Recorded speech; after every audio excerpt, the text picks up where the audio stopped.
Immediately 1 September একটি রায় দিয়েছে। এই রায়ে বলা হয়েছে চাকরিরত শিক্ষকদেরকে টেট উত্তীর্ণ হতে হবে। সেক্ষেত্রে 2009 সালে শিশুদের বিনামূল্যে শিক্ষা বাধ্যতামূলক RTE আইন, রাইট টু এডুকেশন, কার্যকর হওয়ার আগে যারা নিয়োগ হয়েছেন, যাদের অবসরের 5 বছরের বেশি সময় বাকি রয়েছে, তাদের টেট পাশ করার জন্য 2 বছরের সময় দেওয়া হয়েছে।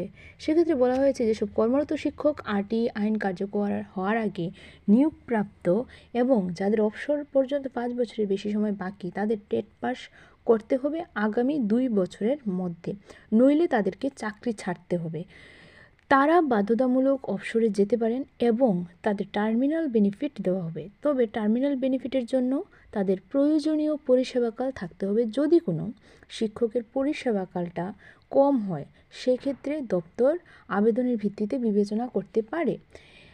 আর অন্য একটি বিষয়, যেসব শিক্ষকদের চাকরি জীবনের অবশিষ্ট 5 বছরের কম, মানে আর 5 বছর হাতে নেই, যাদের রিটায়ারমেন্ট খুব কাছে, তাদের অবসর পর্যন্ত টেট ছাড়া কর্মরত থাকতে দেওয়া হবে। কিন্তু সেক্ষেত্রে যদি কোনো শিক্ষক পদোন্নতি চান, তবে তাকে টেট পাস করতেই হবে।